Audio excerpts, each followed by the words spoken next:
Excuse me. I'd like to ask you a few questions. What's going on, everyone, and welcome back to the Film Vault, where today we're breaking down 20 insane facts about Ace Ventura: Pet Detective, one of my favorite movies of all time. From behind-the-scenes casting battles, hidden Easter eggs, and real Miami landmarks being used as filming locations, and even a famous death metal band appearing in the movie because Carrey personally requested them, there's much more to this movie than you may have realized. So let's get into it. Number 20.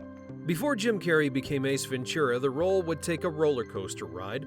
Rick Moranis was the first actor that was approached to play the pet detective, but he turned it down due to his commitment to the Flintstones, where he played Barney Rubble. Filmmakers kept searching high and low for the perfect actor. Others like Judd Nelson and Alan Rickman were in the mix. Even David Alan Grier and Rob Schneider were approached to play Ace. At one point, producers took the search to a different direction, thinking about rewriting the script and changing the character to Alice Ventura and get a female lead. Whoopi Goldberg was considered for the reimagined role, but nothing seemed to click until Jim Carrey got into the picture. It turned out that the role needed his one-of-a-kind comedic energy to truly come alive. What do you want? HDS, sir. And how are you this afternoon? Alrighty then. I have a package for you. Number 19. Ace Ventura started as a plain and clumsy detective that had nothing special about him. When Carrey came on board, everything would change. Everything from the voice to the expressions and the famous catchphrases came from Carrey's own stand-up comedy.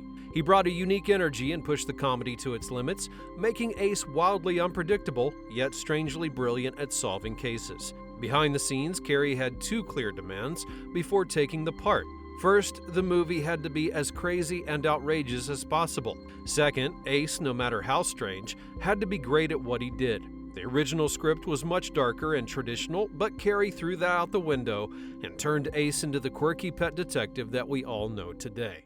I swear, if you do anything to embarrass me in front of camp. What? Like this?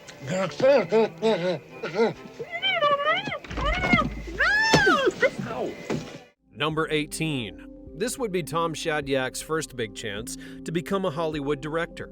Before this, he wrote jokes for comedian Bob Hope, but he wanted to do something bigger. And what better way to stand out than directing Ace Ventura: Pet Detective?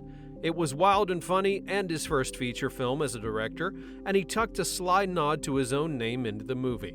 The mental institution where Ray Finkle is committed is called Shady Acres.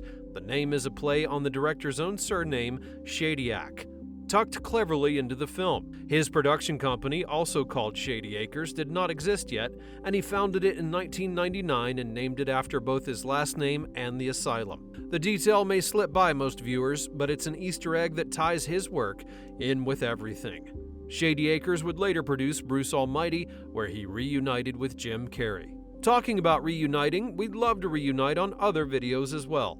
Make sure to subscribe and press the bell icon because I can see that you're loving our videos. Finkel escaped from Shady Acres in Tampa. They still have some of his stuff. Ace, they're not just going to let us waltz in and look around. I know. Number 17. The studio had someone else in mind for the role of Lieutenant Lois Einhorn. Sean Young was struggling with a tough reputation in Hollywood at the time and almost didn't make it into the film. Producers at Morgan Creek Productions were not convinced she was the right fit. It seemed like the odds were against her until Jim Carrey stepped in. Even though he was still a new leading man without a lot of influence, he didn't hold back and strongly defended Young, famously telling producers that her reputation was unfounded.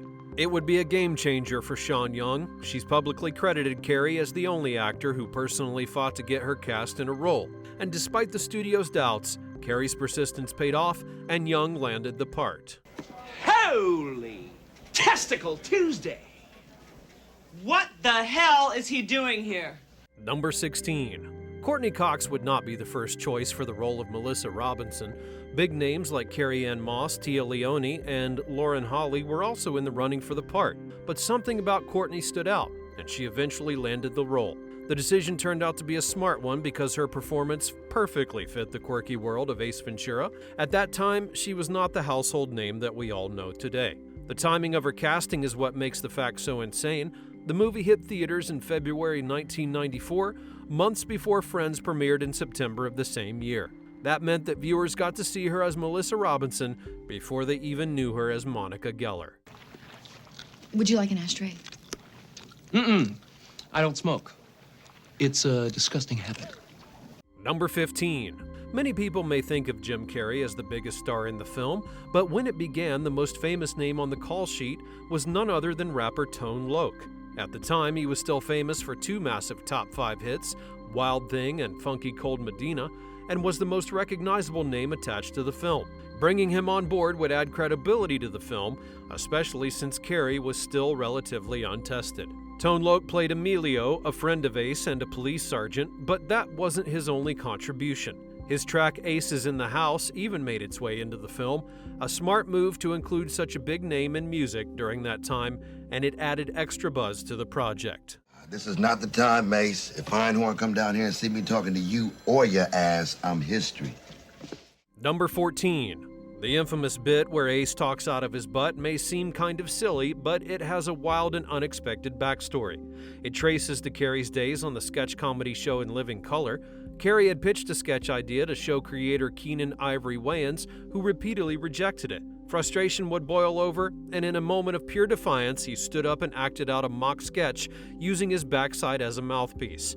The room got tense, and the confrontation nearly turned into a physical fight. But before it got worse, Wayans walked out. Later, the two of them would talk it over and clear the air and move past the incident, but little did anyone know the bizarre moment from a real-life argument would someday become comedy gold. Years later, while making the movie, they decided to bring the gag in for one particularly hilarious scene. The moment happens when Ace interrogates Police Sergeant Emilio, and what's even more crazy is Tone Loc manages to keep a straight face through the whole ridiculous routine. Number 13. The grimy nightclub scene holds a surprising twist that most fans didn't see coming. The intense death metal performance by the band Cannibal Corpse was there because Jim Carrey himself was a huge fan. Initially, the band had turned down the chance to be in the movie, and that's because they were set to go on a European tour. It seemed impossible to fit the shoot into their schedule, but when the production team revealed they could rearrange the entire schedule just for them, the band could not say no. According to the band, Carrey wasn't just a casual fan, he knew their music inside and out, and on the set he recited lyrics to several of their songs. He requested they perform their brutal hit Hammer Smashed Face for the scene, and, for the appearance, it turned out to be a career highlight. They called it the biggest mainstream opportunity they've ever had.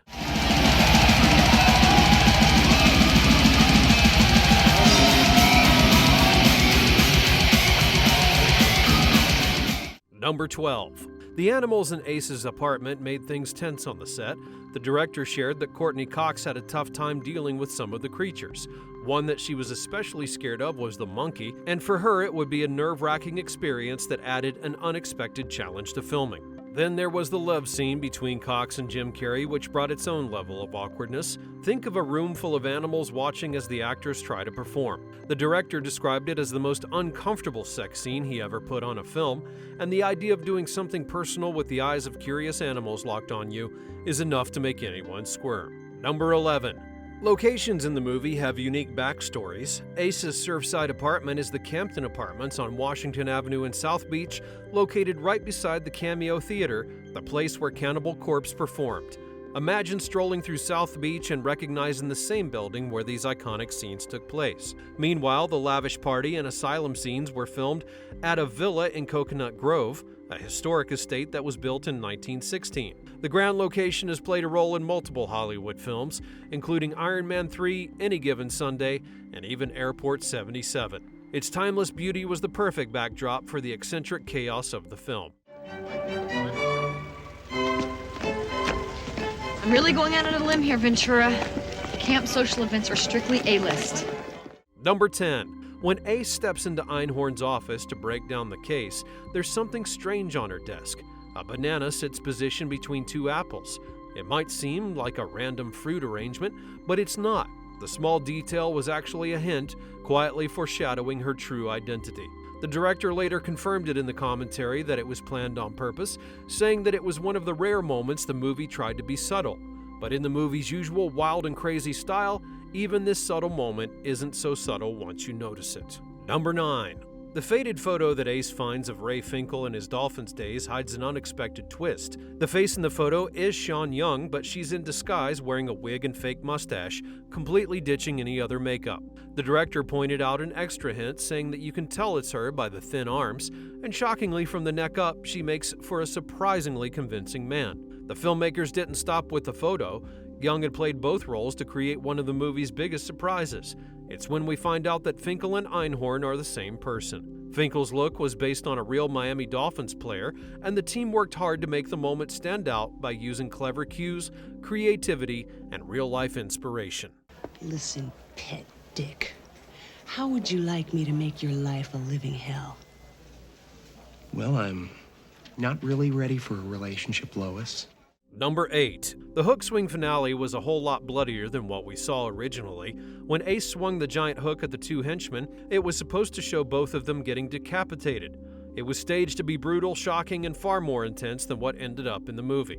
Filmmakers decided to tone it down, and the final version stops right before the hook hits the men. Instead of bloody ending, the two survive and are later shown getting arrested. The change made the scene less violent but still exciting, and it's interesting to imagine how different the movie might have felt if the original scene had stayed. Okay. Guess what, boys? It's nap time. Number 7. The Miami Dolphins legend Dan Marino made a surprising appearance in the film, playing himself and becoming a key part of the story when he's kidnapped alongside Snowflake, the team's beloved mascot. The twist adds a wild and unexpected layer to the plot, pulling the audience deeper into the chaos. Besides the cameo, his role was central to the unfolding mystery and made it one of the most unique performances by a Hall of Fame quarterback. What makes it even more interesting is that it was the biggest acting job he had ever taken. While he did later pop up in other cameos, his Hollywood career truly began and reached its peak with this hit comedy. Kill him! No, kill him! No, kill him! Kill him! He held the He's the ball, detective. remember? Come on, look at the... Cry, baby. Jock, Wimp. musclehead. Number 6. The backstory of Finkel in the movie has an exciting connection to real-life football.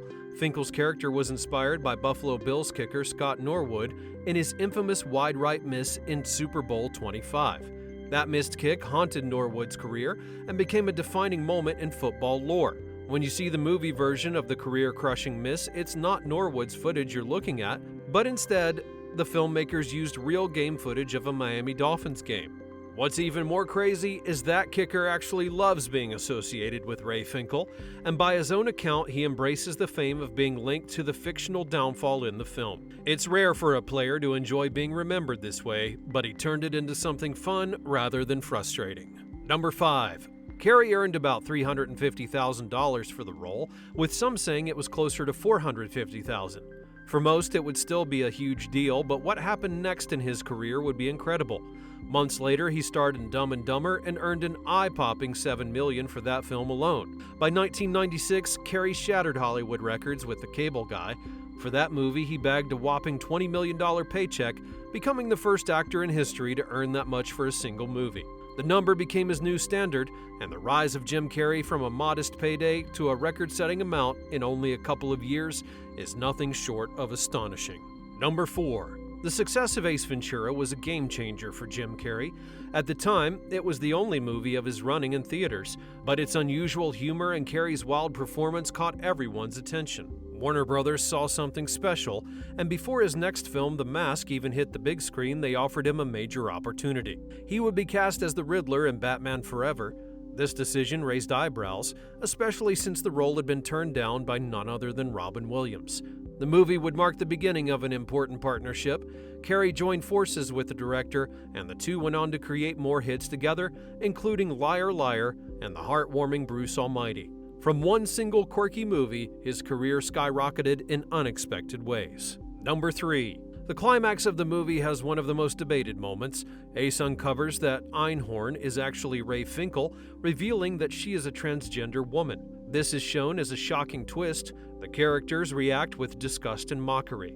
Police officers present gag, and Ace does over-the-top things like brushing his teeth and taking a shower, horrified that he had kissed her. This reaction portrays being transgender as something to laugh at and shame, which has not aged well over the years. Critics now frequently point to the scene as an example of 1990s transphobia in the mainstream. The portrayal of a trans character in this way has sparked important conversation, with modern reviews highlighting how the subplot was harmful. It treats identity as a punchline and perpetuates damaging stereotypes. This moment was even examined in a 2020 Netflix documentary called Disclosure, which discusses Hollywood's history of harmful trans representation. Number 2. The director revealed that reviews were getting close to 90% trashing. Entertainment Weekly gave it an F, while the Los Angeles Times reported that critics found the film's humor mean-spirited, needlessly raunchy, and homophobic. Rotten Tomatoes still holds a rotten rating of 48% for the film. The humor and over-the-top energy divided opinion, leaving many people baffled. Viewers did not agree with the critics, and the film grossed $107 million worldwide on a $15 million budget. The people couldn't stop laughing, and it quickly became a cultural hit. Number 1. The success of Ace Ventura would turn Tom Shadyac into a Hollywood powerhouse. The film opened doors to a decade of blockbuster hits, and over time his movies brought in more than $2 billion at the box office. His net worth would skyrocket to an impressive $50 million, and his life looked like a dream come true. He lived in a 17,000 square foot mansion, owned a private jet, and had a collection of exotic cars that others could only imagine, but no one could have guessed what would happen next. Everything changed after a serious bicycle accident would force him to rethink his life. The incident became a turning point, pushing him to question what really mattered, and he made the decision that shocked everyone. He walked away from his luxurious lifestyle, gave away much of his wealth, and moved into a Malibu trailer park. Later, he would make a thought-provoking documentary called I Am, sharing the powerful lessons that he had learned. Now be sure to smash that like button because I know you love this video. And don't forget to subscribe so that you know every time we upload another video like this one. If you have any recommendations, be sure to leave them in the comments below. Thanks for watching, and I'll see you next time.